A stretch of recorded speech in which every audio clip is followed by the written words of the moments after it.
안녕하십니까. 거짓과 진실의 우종창 기자입니다. 오늘 이 시간에는 승마뇌물 사건의 진실이 제대로 알려지지 않았던 그 이유를 제가 설명드리겠습니다. 그 이유는 뭐냐? 박영수 특검이 공소장을 교묘하게 작성했기 때문입니다. 시청자 여러분들도 알고 있듯이 승마뇌물 사건으로 인사상 불이익을 당했다 하고 언론에 보도된 사람들 있었습니다. 두 사람이 있습니다. 노태강 문체부 체육국장 노태강, 문체부 체육정책과장 진재수, 이 두 사람이 인사상 불이익을 당했다 하고 온 언론에 그때 보도가 됐습니다.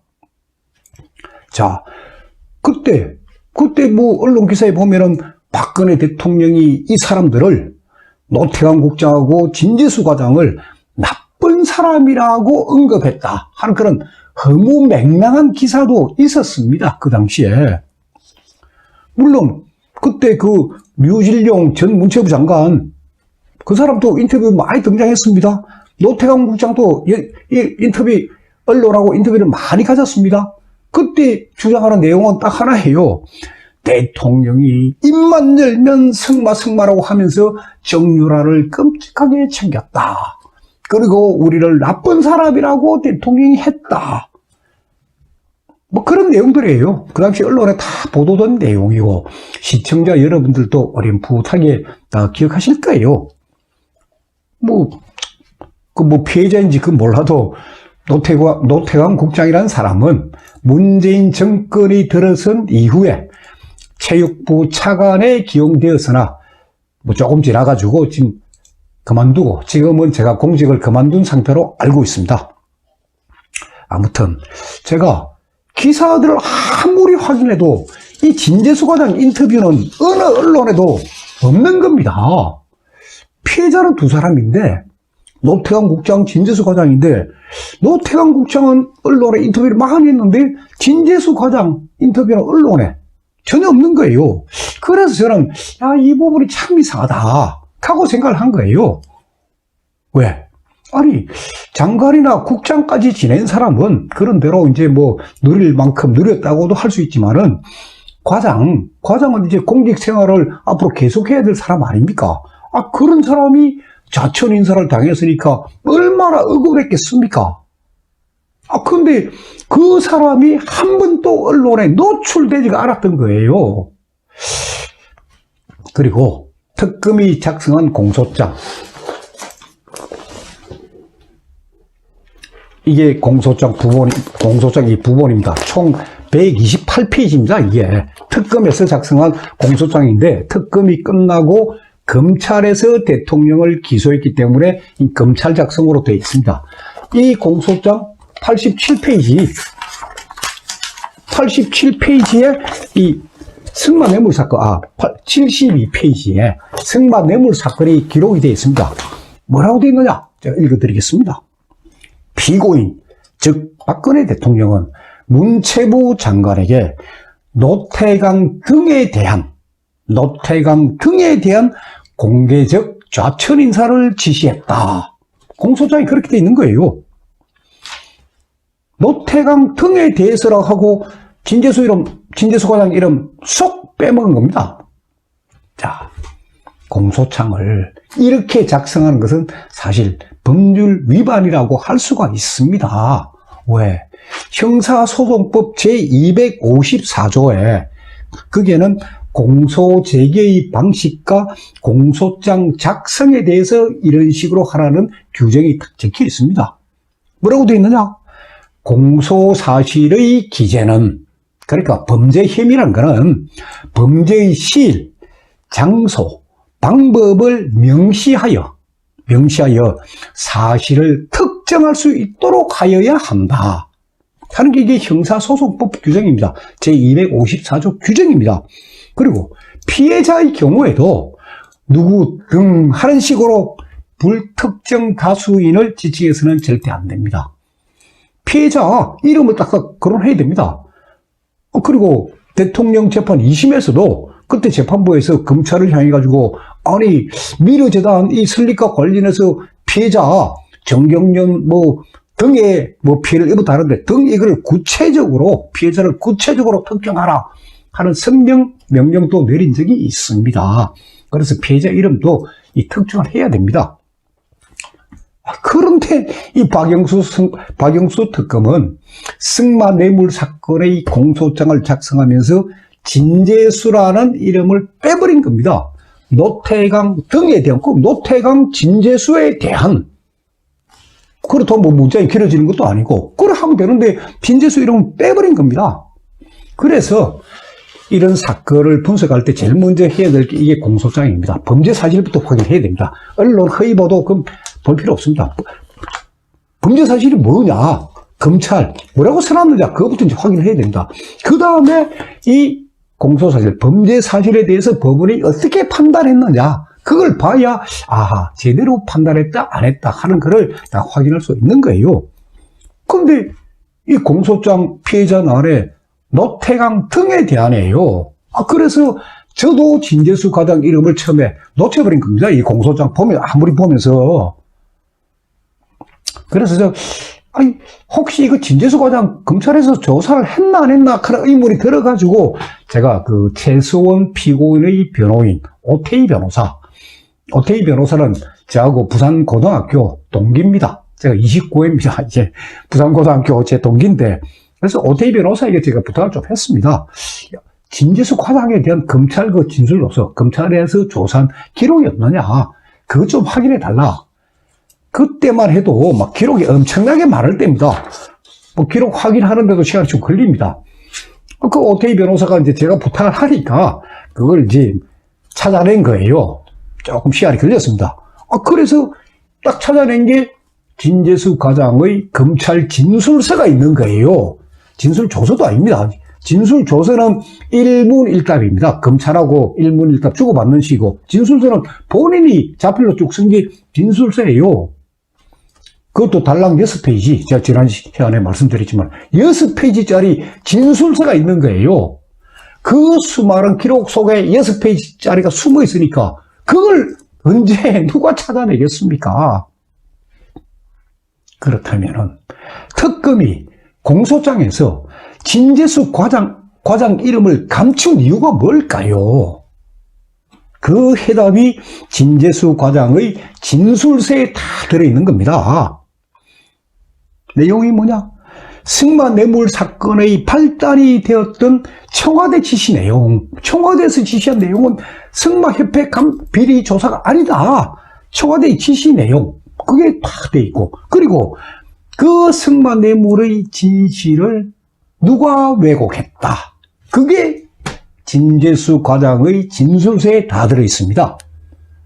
진실을 왜곡한 사람이 누구냐? 그 사람이 전 대한승마협회 전무 박원호입니다. 박원호.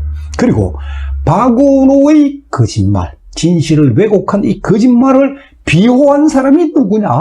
그게 모철민 청와대 교문수석입니다. 그리고 진재수 과장을 맨 처음 조사한 사람이 누구냐? 제가 그전 시간에 말씀드렸지만 그 사람이 배문기 검사입니다.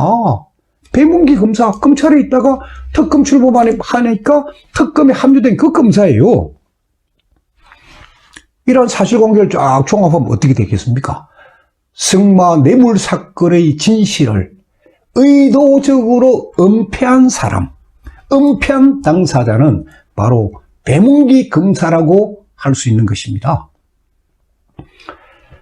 언젠가 참 좋은 시절을 우리가 맞이해가지고 박근혜 대통령 사건에 대한 재조사가 이루어진다면 모철민 수석하고 배문기 검사, 그리고 유진룡 전 장관하고 노태강 국장, 이 사람들은 반드시 역사의 법정에 세워서 우리가 진실을 확인해야 합니다.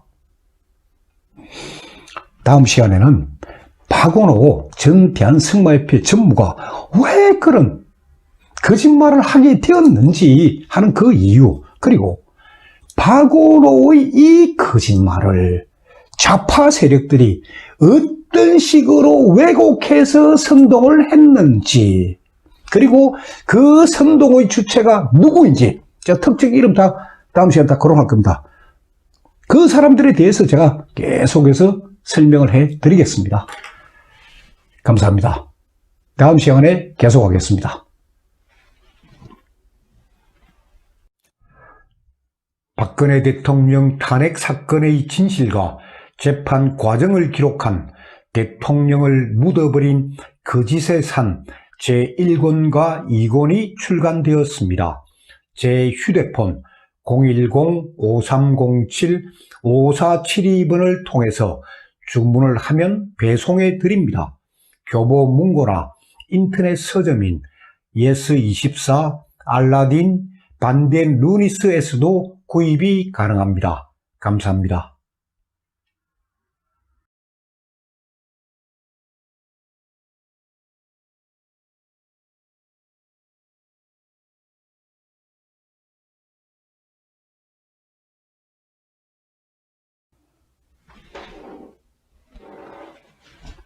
안녕하십니까.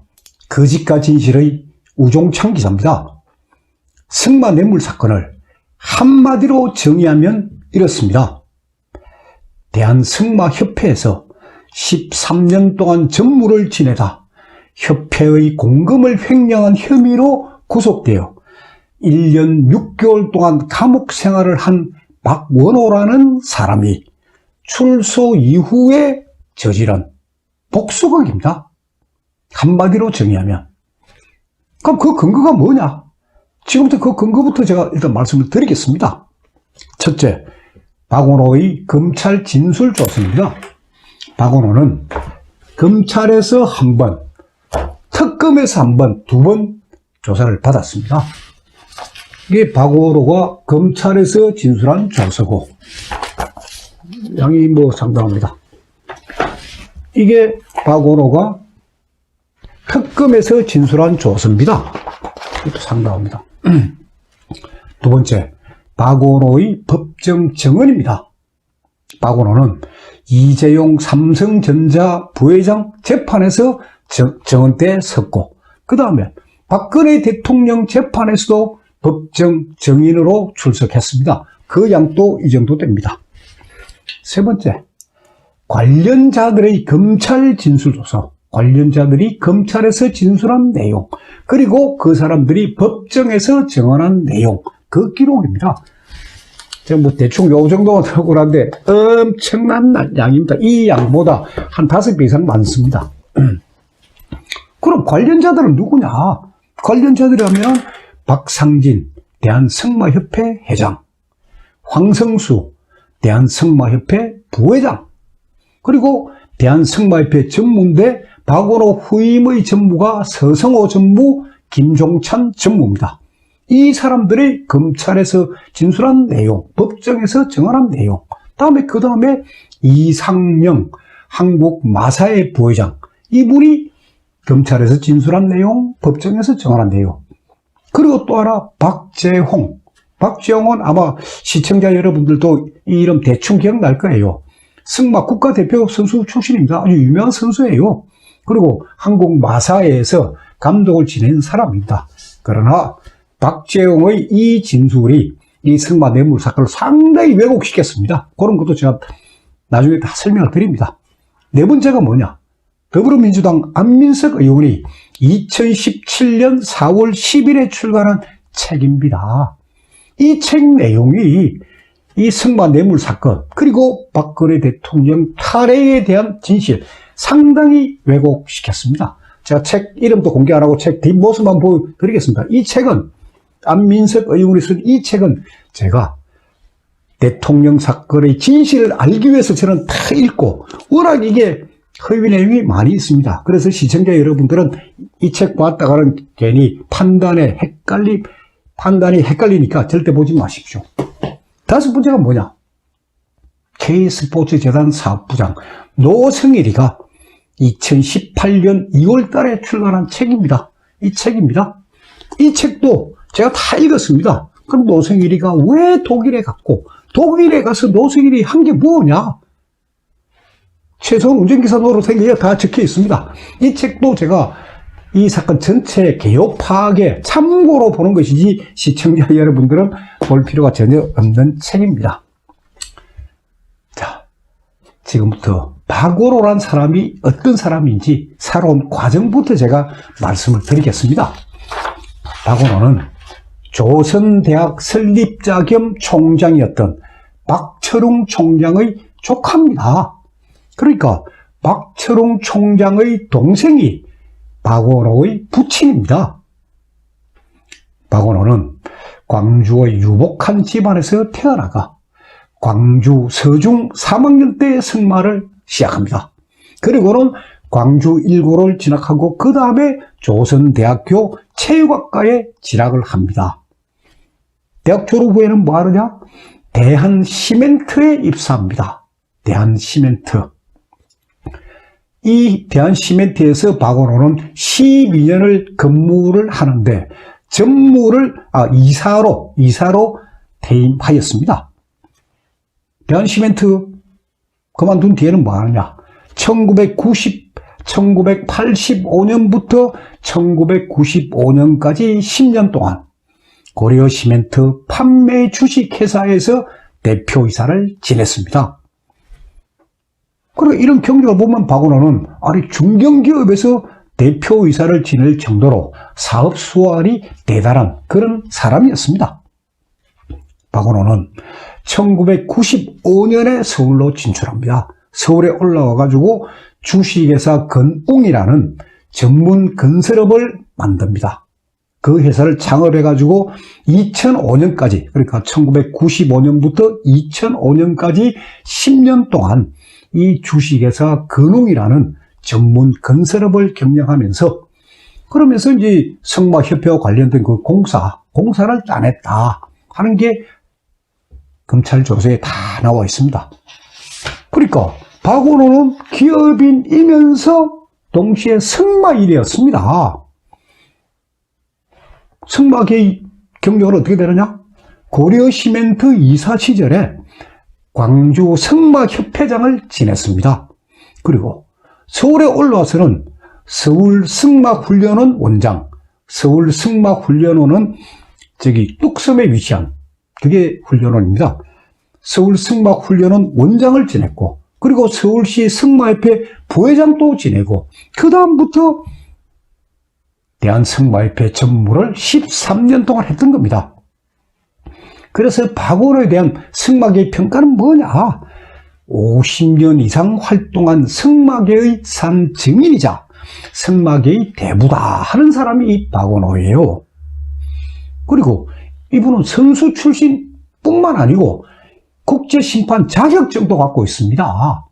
그러니까 승마 부부는 마장마술이 있고 그리고 장애물 경기가 있습니다. 그 두 개를 합쳐서 이제 종합해가지고 이 메달 종목은 3개가 있는데 박원호는 마장마술 부문, 장애물 경기 부문 이 두 개 다 국제심판 자격을 소유하고 있는 그런 대단한 사람입니다. 자, 그렇게 잘 나갔던 박원호가 대한승마협회 전무 시절인 2008년 8월 8일 날 승마협회의 공금을 횡령한 혐의로 서울 서부지방법원에서 징역 2년을 선고받고 바로 법정 구속이 됩니다. 그리고 항소심에서 6개월이 감형이 돼가지고 박원호는 1년 6개월 동안 감옥 생활을 하다가 2010년 2월경에 출소를 했습니다. 2010년 2월경에 출소를 했습니다. 그런데 출소를 했는데 갈 곳이 없었습니다. 박원호는. 왜? 구속되면서 아내와 이혼을 했습니다. 그러니까 가정이 파탄이 난 거예요. 집이 없으니까 뭐 갈 곳이 없는 거죠. 그러다 보니까 박원호는 경기도 부천에 위치한 온누리라는 개척교회에 나갑니다. 온누리라는 개척교회.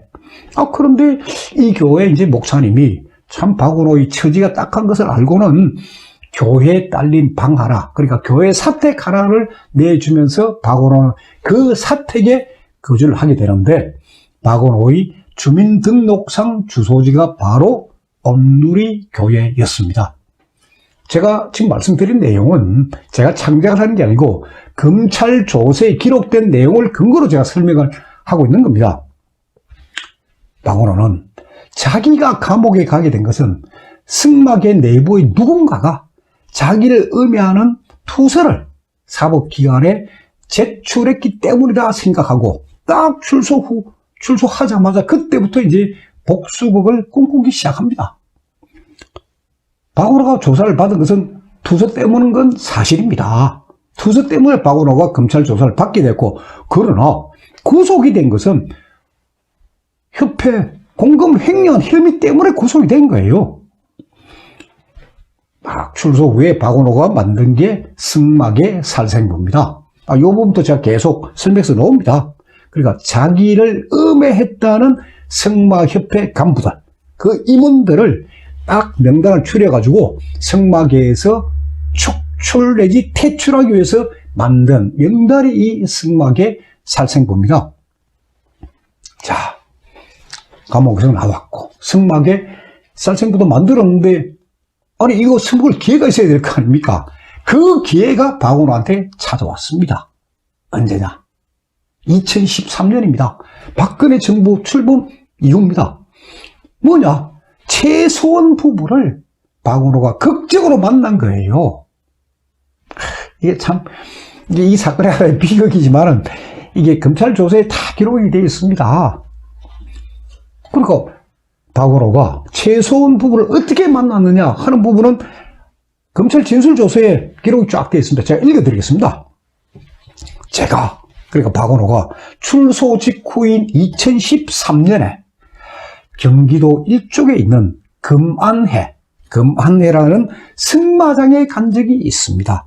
2013년 박근혜 대통령이 당선된 이후입니다. 박근혜 정부 출범 때예요. 그곳에서 우연하게 최순실, 정유라를 다시 보게 되었습니다. 검찰 진술조서에 된 내용입니다. 정유라는 그곳에, 그러니까 그 금안회라는 그 승마장에 말 3마리를 위탁해놓고 훈련을 하고 있었습니다. 최순실과 정유라는 제가 교도소에 갔다 온 사실을 알고 있었지만은 저를 무척 반갑게 맞이해 주었습니다. 검찰 진술조서에 있는 내용입니다. 자, 그 다음에 오는 박원호 진술 부분. 이게 상당히 의미심장합니다. 잘 들어보십시오.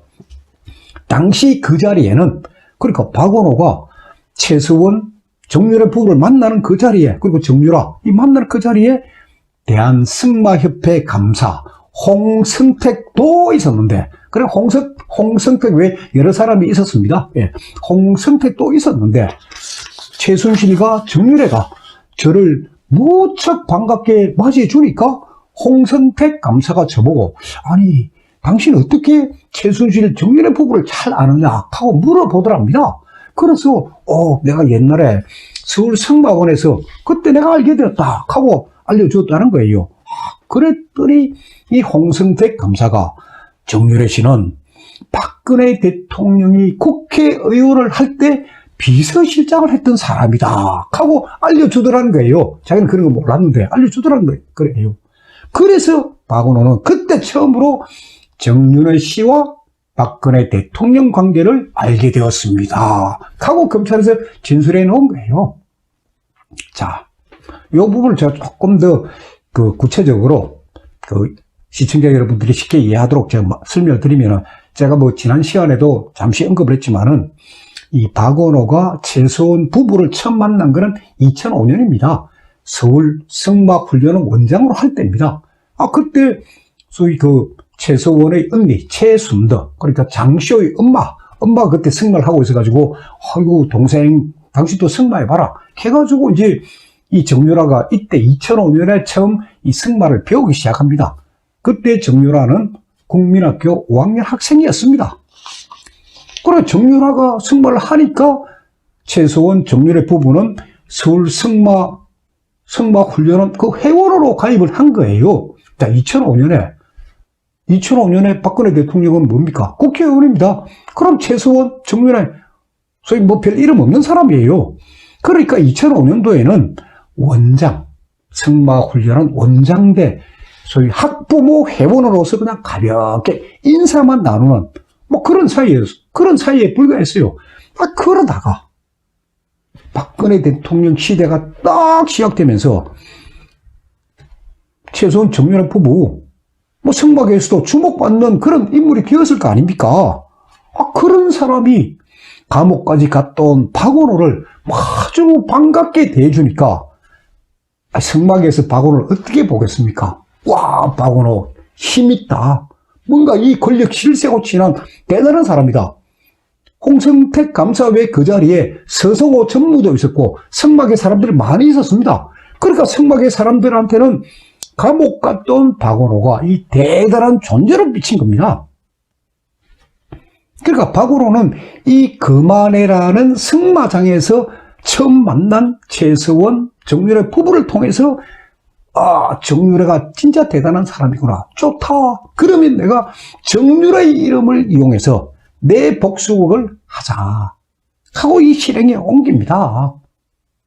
이때 박원호를 비호한 기록에는 청와대 고위 관계자라고 나옵니다. 박원호는 청와대 고위 관계자와도 잘 아는 사이였다라고 나오는데 그 고위 관계자가 바로 모철민 청와대 교문 수석이고 모철민 수석의 친구가 바로 문체부 체육국장 노태강입니다. 자, 이제 시청자 여러분들도 대충 승마 뇌물 사건의 이 구도, 초반기 구도 대충 그림이 그려지지요. 모철민, 노태강 국장 관계, 그 부분, 다음에 승막의 살생부 부분은 제가 다음 시간에 계속해서 제가 설명해 드리겠습니다. 감사합니다.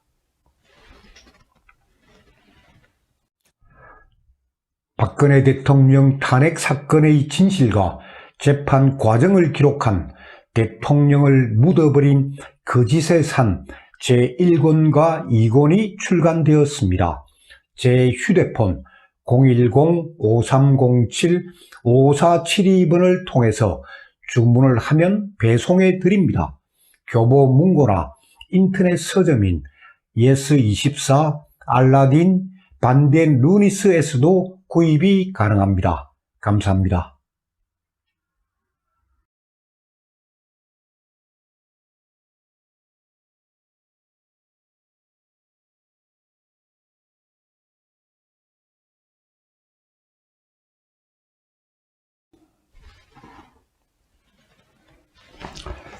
안녕하십니까.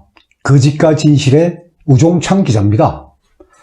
승마 뇌물 사건은 박원호 전 대한승마협회 전무가 전무의 복수극에서 시작되었다는 사실하고 박원호가 최소원 부부를 2013년 경기도 일죽에 위치한 금안회라는 승마장에서 우연히 만난 과정에 대해서는 제가 지난 시간에 설명드렸습니다.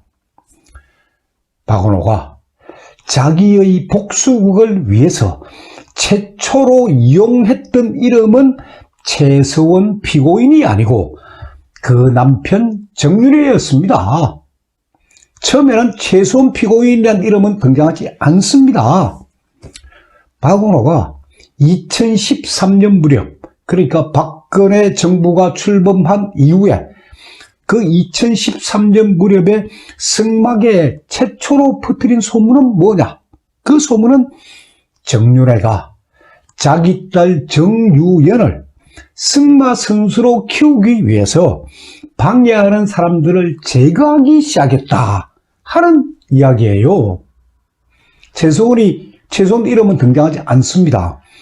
노태강 문체부 체육국장도 검찰 조사에서 이렇게 이야기합니다. 2013년 무렵에 승막에 퍼진 소문은 정윤회와 관련된 것이었다. 최소원이 아닙니다. 라고 진술합니다. 그러면 정윤회는 누굽니까? 시청자 여러분들도 대충 알고 있을 겁니다. 정윤회 씨는 대한항공 보안승무원 출신입니다. 보안승무원 시절에 이 최서원을 만나서 두 사람은 결혼을 하게 되었습니다. 자, 그리고 정윤회 씨는 박근혜 대통령이 1998년 대구 달성 보궐선거에 출마했을 때 달성 현지에 마련한 그 선거 사무실 운영을 책임진 사람이에요. 제가 이 대통령 사건을 취재하면서 여러 사람을 만나다 보니까 1998년에 달성 보궐선거 현장에 가셨던 분의 이야기도 제가 들었습니다. 그분 이야기를 들어보니까 사무실에 가보니까 텅 비어있고 찾아오는 사람도 없고 거기에 키가 큰 정유래라는 한 사람만 혼자서 사무실 안을 어슬렁거리고 있더라. 그런 이야기도 들었습니다. 그래서 이제 박근혜 대통령이 국회의원에 당선되면서 이 정유래 씨는 박근혜 의원의 보좌진이 됩니다. 보좌진. 이때 1998년에 구성된 보좌진이 정유래, 이춘상, 정호성, 이재만, 안봉근 이 팀입니다. 그러다가 박근혜 대통령이 2002년에 한나라당을 탈당을 합니다. 탈당을 하고 한국미래연합을 창당을 합니다. 그때 한국미래연합의 총재 비서실장이 바로 정유래 씨였습니다. 그때부터 정유래 비서실장은 정치권에서 주목받는 그런 사람이 됩니다. 주목을 받으니까 또 헛소문도 나올 거 아닙니까? 그게 뭐냐? 최태민 목사의 사위다 하는 말이 이제 정치권에 퍼지기 시작한 거예요. 박근혜 총재의 비서실장이 되면서 최태민 목사의 사위라는 말이 서서히 퍼지기 시작한 겁니다. 그래서 정유래 씨는 2007년에 비서실장직을 딱 그만을 둡니다. 그러니까 그때부터 박근혜 의원 보좌진은 어떻게 되느냐? 이춘상 보좌관 체제로 운영이 됩니다. 그리고 정유래 씨는 2007년에 이미 대통령 곁을 떠났습니다. 다만 최소한 피고인이 대통령을 개인적으로 도와드릴 뿐이지 정유래와 대통령 관계는 2007년에 이미 끝났습니다. 그러니까 2014년에 세계일보에서 보도한 거, 뭐 정유래 문건 어떻고 저떻고 하는 그 문건 파동, 그것도 박관천 경정이라는 한 경찰관이 퍼뜨린 유언 비어에 불과합니다. 그 정유래 문건 파동의 진실도 제가 언젠가는 다 말씀을 드리겠습니다. 자, 박원호는 2013년 금안회라는 승마장에서 최소원 부부를 만납니다. 딱 그리고 난 뒤에 2013년 4월 달에 한국 마사회장배 승마대회, 그게 이제 KRA급 승마대회입니다. 이 대회에서 정유라가 2등을 하니까 그 대회의 심판위원장이자 경북 승마협회 부회장을 모함하는 투서를 상주경찰서에 보낸 겁니다. 의도는 딱 뻔하죠. 심판들의 특혜로 이 정유연이가 아닌 다른 선수가 우승을 했으니까 이 사건을 계기로 해가지고 청와대에서 승마협회 비리를 조사할 줄로 이래 지리에 짐작한 겁니다. 박원호는. 그래서 투서를 보냈는데 결과는 박원호 의도대로 되지가 않았습니다. 그렇게 되니까 박원호가 두 번째 카드로 쓴 게 모철민 청와대 교육문화수석에게 접근을 합니다. 자, 그러면 박원호와 모철민은 어떤 관계냐 하는 게 수사기록이 나와야 될 거 아닙니까? 수사기록을 아무리 뒤져도 이 관계가 없습니다. 두 사람이 어떤 관계라는 거 없습니다. 그래서 제가 추측하기로 검찰이 조사는 했는데, 두 사람의 특수한 관계를 조사는 했는데 조서에 안 남겼다. 괜히 이상한 빌미를 남겨 싶어서 조서에 남기지는 않았는 거 아닌가 하는 생각도 들고, 아니면 검찰이 아예 조사를 안 했는지 그 부분은 제가 확정은 못 짓지만은 그 부분이 수사 기록에는 전혀 없습니다. 다만 모철민 수석이 박원호를 노태강 문체부 체육국장에게 소개했다는 사실은 노태강 국장의 검찰 진술조서에 그게 다 나옵니다. 내용 제가 소개해 드리겠습니다. 2013년 7월 1일 날짜도 탁 나옵니다. 이 노태강 국장 진술조서에 2013년 7월 1일 모철민 수석이 나에게 전화를 했다.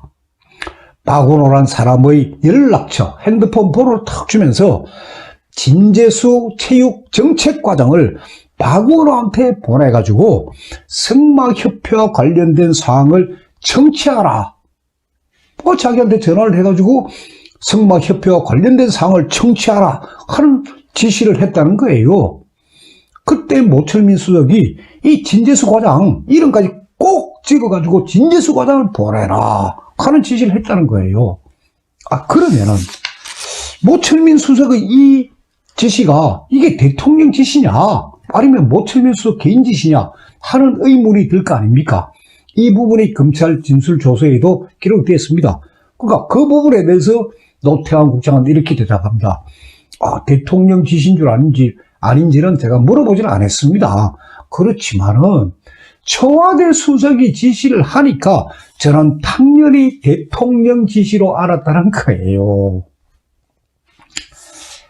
한마디로 노태강 국장은 대통령이나 문체부 장관의 지시를 받은 게 아니라 모철민 수석의 전화를 받고 진재수 과장에게 승마협회 비리를 조사하라고 지시한 거예요.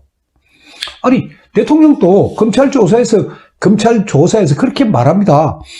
나는 모철민 수석에게 그런 지시한 적이 없다. 나는 태권도 국가대표 그 선발 과정의 문제점을 파괴가 보고하라고 내가 문체부 장관에게 지시를 했지. 승마협회 비리 그 조사 지시한 적은 없다. 대통령도 이건 분명히 진술하신 거예요. 자, 그렇다면은 노태강 국장은 모철민 수석과 어떤 관계이기에 그 지시를 따랐을까요?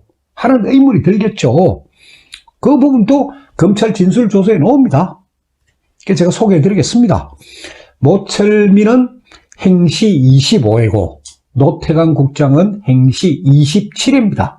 그러니까 모철민 수석이 노태강 국장보다도 나이도 2살 많고 문체부에도 먼저 들어간 소위 공직 쪽의 선배에 해당합니다.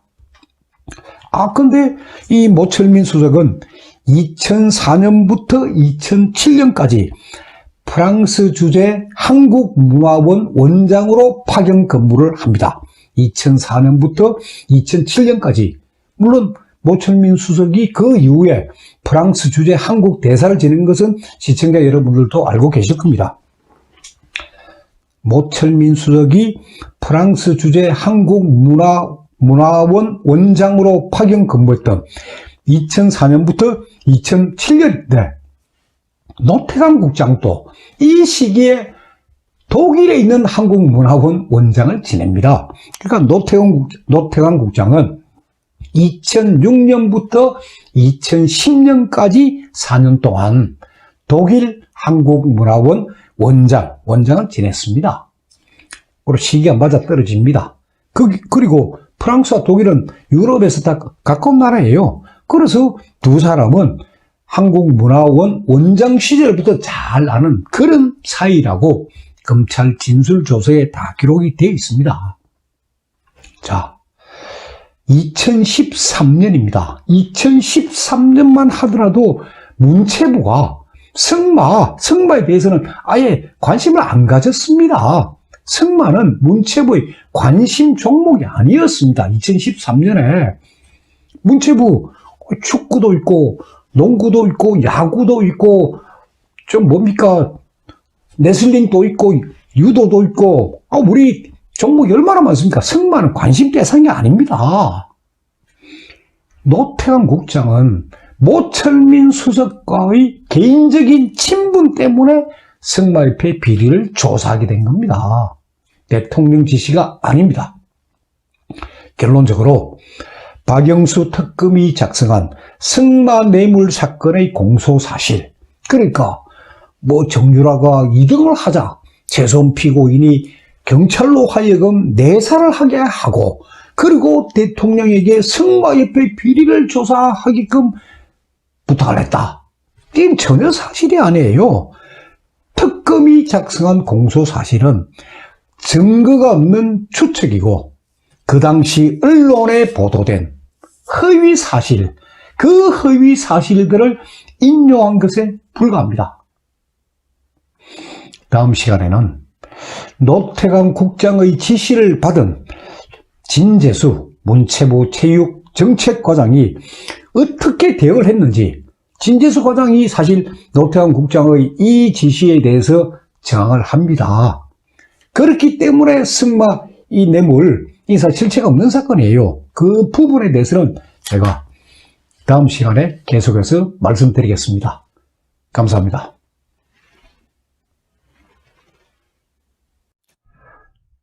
박근혜 대통령 탄핵 사건의 진실과 재판 과정을 기록한 대통령을 묻어버린 거짓의 산 제1권과 2권이 출간되었습니다. 제 휴대폰 010-5307-5472번을 통해서 주문을 하면 배송해 드립니다. 교보 문고나 인터넷 서점인 예스24, 알라딘, 반덴 루니스에서도 구입이 가능합니다. 감사합니다.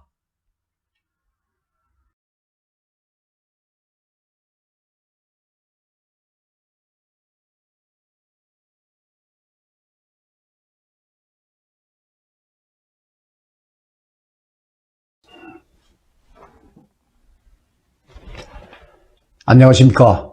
거짓과 진실의 우종참 기자입니다. 오늘은 진재수 문체부 체육정책과장하고 박원호 전 대한승마협회 전무에 대한 이야기를 하겠습니다.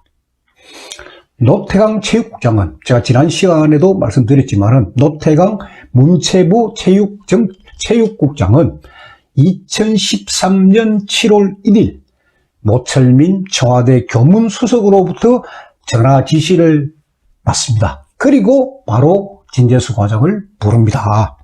당시 상황, 그러니까 2013년 7월 1일 상황에 대해서 진재수 과장은 검찰 조사를 받을 때, 이 검찰 조사가 언제 있었느냐? 2016년 11월 12일입니다. 특검 출범하기 전입니다. 그때 진재수 과장이 검찰 조사를 받습니다. 그러니까 진재수 과장은 2016년 11월 12일 날 3년 전에 2013년 7월 달에 있었던 그 내용을 진술서에다 자세히 기록을 합니다. 그 내용을 제가 읽어드리겠습니다. 박원호란 사람을 만나서 승마협회 비리 내용을 들어보고 진상을 조사해 조치 계획을 제출하라는 지시를 노태강 국장으로부터 전달받았다. 노태강 국장은 청와대 지시라고 했다. 노태강 국장으로부터 박원호의 전화번호, 핸드폰, 휴대폰 전화번호와 8가지의 간단한 비리 내역을 전달받은 것으로 기억한다. 진재수 과장 검찰 진술서에 나와 있는 내용이에요. 모철민 교문수석이 전화 지시한 내용을 노태강 국장이 자기한테 전달한 게 아니고 청와대 지시 내용이다 하면서 자기한테 전달하더라는 거예요. 뭐 어쨌거나 체육국장이 지시를 하니까 진재수 과장은 지시를 받은 다음날 이 박원호를 문체부 체육정책과 사무실로 부릅니다. 자, 이야기를 좀 들어보겠습니다. 그래서 부릅니다. 근데 박원호 얘기를 가만히 들어보니까 이 내용도 무시하고 편협적인 이야기를 많이 해가 좀 더 구체적으로 보완해달라 하고 자기가 요구를 했다. 이게 진술서에 다 적혀 있습니다. 그러면 진재수 과장이 박원호로부터 들었다는 그 편협적인 이야기, 그게 바로 승낙의 살생부입니다. 그게. 그 살생부 내용은 수사 기록에 다 첨부되어 있습니다. 노태강 국장 수사 기록에 다 첨부가 되어 있습니다. 그 살생부 내용을 제가 좀 인용해서 말씀드리겠습니다. 검찰 수사 기록에는 이름이 다 박혀 있습니다. 이름이 명시가 되어 있는데 제가 방송에 가니까 그분들을 땡땡으로 제가 표현하겠습니다. 대구 승마협회 부회장 김땡땡, 인천 승마협회 부회장 김땡땡, 전북 승마협회 부회장 박땡땡, 전남 승마협회 부회장 박땡땡은 장기 재직하여 협회를 자의적으로 운영했다.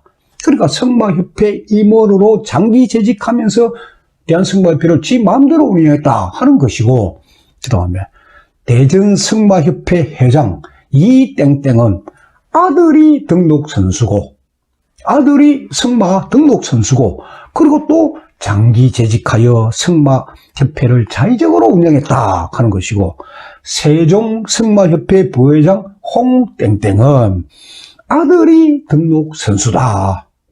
아들이 등록 선수니까 아버지로서 아들 뭐 잘 봐줬겠죠. 그런 의미예요. 그 다음에 강원 승마협회 회장 김땡땡은 아들이 등록 선수고 공립 승마장을 개인 승마장처럼 자의적으로 운영했다. 이런 내용이에요. 제가 이 방송에서 계속 말씀드리지만은 박원호를 감옥으로 가게끔 투서한 그 승마협회 임원들과 관련된 일종의 복수국 자료예요. 이게 승마계의 살생부입니다. 이걸 진재수 과장한테 알려준 거예요. 그러나 진재수 과장은 박원호 의도대로 움직이질 않았습니다. 박원호가 문제가 많은 사람이기 때문에 박원호의 진술은 신뢰하기 어렵다 하는 취지의 보고서를 작성해가지고 청와대 교문수석실 강정원 행정관에게 보냅니다. 진재수 과장이 청와대에 보고한 내용, 그것도 진술서에 쫙 적혀 있습니다. 읽어드리겠습니다. 박원호는 승마협회의 제도적 문제점이라 개선점을 지적한 게 아니라 특정인을 비방하는 이야기를 주로 했다. 그리고 제가 읽어드렸지만은 그 뭐 대구 승마협회, 뭐 대전 승마협회 회장 쭉 나오지만은 거기에 뭐 최서원이나 정윤회나 정유라 이름은 전혀 없습니다. 승마계 산생부에는. 박원호가 특정 승마협회 임원들을 비방하는 이야기를 주로 했다. 그리고 진재수 과장은 그 당시에 박원호로부터 이야기를 듣고 하는 당시에 이미 자기도 문체부 체육정책과장입니다. 그래서 지인들을 통해 가지고 박원호에 대한 얘기를 쫙 정보를 들은 거예요. 이 지인들은 이제 국제심판도 있고 뭐 여러 사람의 이야기를 들은 걸로 나와 있습니다. 그러니까 그 사람들이 공통적으로 하는 말이 박원호를 조심해야 한다. 그 이야기를 해서 자기는 알고 있었다는 거예요. 그러면서 이제 박원호의 전과사실은 사기 미수가 하나 있고 사문서 변조가 하나 있습니다.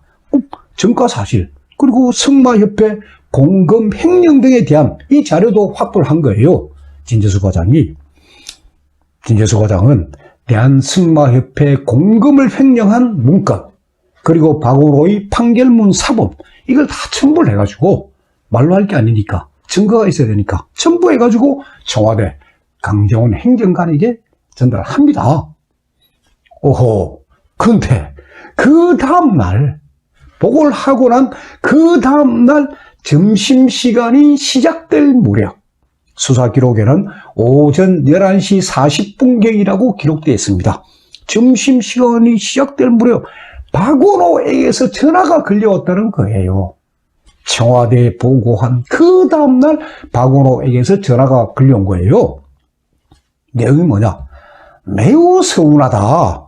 어떻게 그런 보고를 할 수 있느냐? 하고 박원호가 막 이야기를 하는데 진재수 과장은 협박 같다는 느낌을 받았다 하고 자기 진술서에 협박 같다는 느낌을 받았다 하고 진술서에 써놨어요. 자, 그러면 협박 같은 느낌을 받았다는 그 내용, 그 구체적 의미가 뭘까요? 그래서 이 부분에 대해서는 진재수 과장이 법정 정언에서 밝힙니다. 그게 2017년 8월 17일입니다. 대통령 재판에 진재수 과장이 증인으로 나와가지고 다 진술을 합니다. 협박 같은 느낌, 그 부분에 대한 진재수 과장의 진술만 제가 말씀드리겠습니다. 박원호가 작은 목소리로 점잖게 이야기를 하는데 굉장히 소름이 끼쳤습니다. 그러니까 박원호에 대해서 전과가 있고 말이지, 옛날에 공금행위한 게 있고 이런 거 보고 있으면 화가 나서라도 막 화를 내고 막 고함을 지르는 게 정상 아닙니까? 사람들, 일반 사람 같으면. 그런데 박원호는 나긋나긋한 목소리로 자기 할 말을 다 하더라는 거예요. 그런 이야기를 탁 듣고 있는 순간에 진재수 과장은 내 신분에 안 좋은 일이 생기겠구나 하는 직감이 들었다는 거예요. 그래서 이제 전무님, 공무원의 입장도 좀 이해를 해 주십시오 라고 자기가 좀 이야기를 했더만은 박원호 이야기가, 알았다. 우리 비서관이 괜찮다고 했다. 우리 비서관이 괜찮다고 했다. 라는 말을 빡 하고 전화를 끊는데, 그 말, 알았다. 우리 비서관이 괜찮다고 했다. 그 말에 여운이 굉장히 많이 남았고 소름이 확 끼쳤다는 거예요. 자, 진재수 과장은 이 박원호 전무하고 둘 다 광주 출신으로 동향이라고 합니다. 이건 법정에서 밝혀진 내용입니다. 법정에서. 그래서 이제 진재수 과장은 자기보다 박원호가 연장자니까, 그리고 또 동양 선배니까 박원호를 선배님처럼 대하고, 그리고 또 과거에 전무를 지냈다니까 전무님이라고 자기 호칭을 했답니다. 근데 진재수 과장이 청와대에 보고한 내용을 박원호가 어떻게 알았는지 그 다음날 딱 소름이 끼칠 정도의 협박성 전화를 했으니까 박원호 인맥 대충 짐작하시겠죠. 예. 이 박원호의 전화 끝난 이후에, 그 이후에 이제 진재수 과장은 체육단체 개선 계획, 그리고 문체부에서 할 일이 많지 않습니까? 다른 지시사항을 받았기 때문에 승마협회 건은 아예 신경을 쓰지 않았다 라고 검찰에서 다 진술합니다. 승마 뇌물사건 발단, 이게 전부입니다. 진재수 과장은 이 진술이 전부입니다. 언론에 보도된 그런 기사와 전혀 다른 거예요. 그렇기 때문에 검찰은 진재수 과장을 딱 조사하고 나고 난 뒤에 언론에 보도된 것은 전 유언비어구나. 그래서 이거 승마 조사를 안 했던 거예요. 그런데 박영수 특검이 출범하면서 이걸 승마 뇌물로 엮은 겁니다. 다음 시간에는 이 박원호의 이 복수극이 제야단체는 바로 천주교입니다. 천주교 신부들입니다. 그리고 정치권을 거치면서 이게 어떻게 조작이 되고 변질이 되는지 그 과정에 대해서 제가 자세히 설명드리겠습니다. 감사합니다.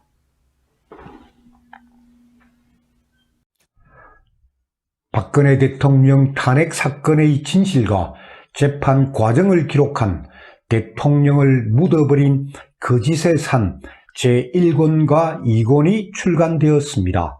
제 휴대폰 010-5307-5472번을 통해서 주문을 하면 배송해 드립니다. 교보 문고나 인터넷 서점인 예스24, 알라딘, 반덴 루니스에서도 구입이 가능합니다. 감사합니다.